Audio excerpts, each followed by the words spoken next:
NCERT के कुछ questions करते हैं जो कि आपको मिलेंगे पेज नंबर 107 पर। तो देखो जो क्वेश्चन नंबर 1 है वो क्या कह रहा है, what is the nature of the distance time graphs for uniform and non uniform motion of an object. देखो ये क्वेश्चन करने से पहले आपको जो इससे पिछली वीडियोज़ है वो अच्छे से देखनी पड़ेगी, जो डिस्टेंस टाइम ग्राफ की थी और वेलोसिटी टाइम ग्राफ की थी, ठीक है। तब ये क्वेश्चन आपको बड़े ईजी लगेंगे, ठीक है।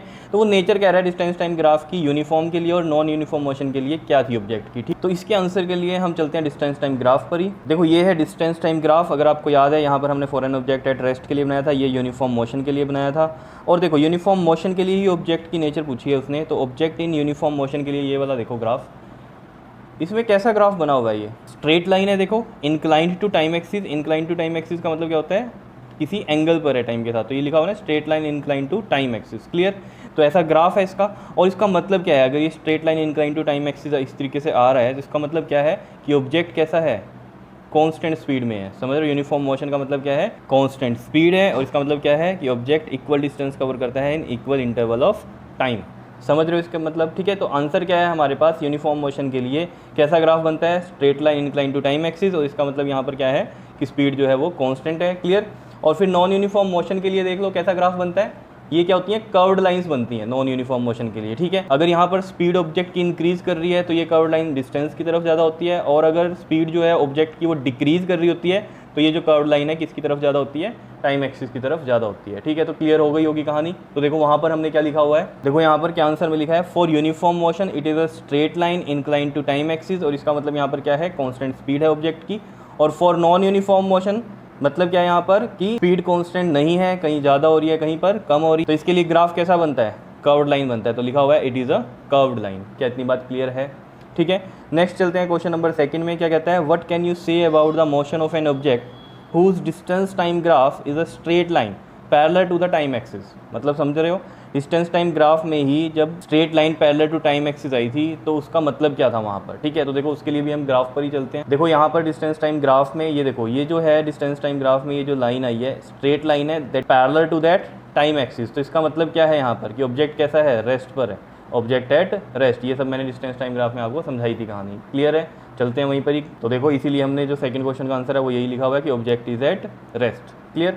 अब थर्ड क्वेश्चन पे चलते हैं। देखो इसमें क्या कहता है, what can you say about the motion of an object if its speed time graph. अब स्पीड टाइम ग्राफ की बात हो रही है, speed time graph is a straight line parallel to time axis. Speed time graph मतलब velocity time graph को आप consider कर सकते हो यहाँ पर, ठीक है। तो जो वेलोसिटी टाइम ग्राफ है उनमें जब स्ट्रेट लाइन आई थी पैरेलल टू टाइम एक्सिस तो उसका मतलब क्या था वहाँ पर, मतलब ऑब्जेक्ट का मोशन कैसा था। तो उसके लिए भी देखो वेलोसिटी टाइम ग्राफ पे चलते हैं। देखो ये है आपके पास वेलोसिटी टाइम ग्राफ, और इसमें जो देखो स्ट्रेट लाइन आ रही है पैरेलल टू टाइम एक्सिस, तो ये वाला ग्राफ है। तो इसमें क्या है, ऑब्जेक्ट इन यूनिफॉर्म मोशन।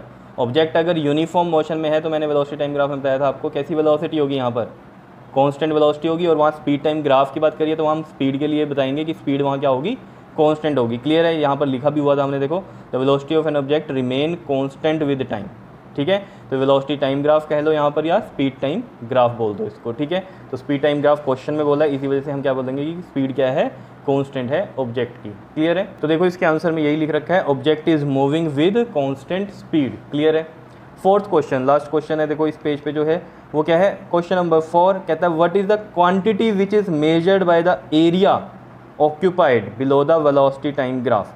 मतलब area under the velocity time graph क्या आपको बताता है, तो वो डिस्प्लेसमेंट बताता है। ये भी मैंने आपको वेलोसिटी टाइम ग्राफ में समझाया था और प्रूफ भी किया था, एक बार दिखा देता हूँ आपको वहीं पर ही। देखो यहाँ पर वेलोसिटी टाइम ग्राफ में लिखा हुआ है, area under the velocity time graph gives displacement, clear. और ये चीज़ देखो मैंने यहाँ पर ये प्रूफ भी करके आपको बताई थी, ठीक है। तो ये सब चीज़ें आप देख सकते हो पिछली वीडियो में, अभी समझाया मैंने ये सब कुछ, ठीक है। तो ये मैंने आपको इसीलिए बोल दिया था कि ये क्वेश्चन जो हैं तभी होंगे अगर आपको डिस्टेंस टाइम ग्राफ आते हैं और वेलोसिटी टाइम ग्राफ आते हैं, क्लियर। तो देख लो वहाँ पर यही चीज़ लिखी हुई है, चलते हैं वहीं पर ही। तो देखो यहाँ पर आंसर क्या लिखा हुआ है, डिस्प्लेसमेंट। क्या बात समझ में आई है, ठीक है। तो ये क्वेश्चन थे जो कि आपके एनसीईआरटी की बुक में पेज नंबर 107 पर मिलेंगे आपके, ठीक है।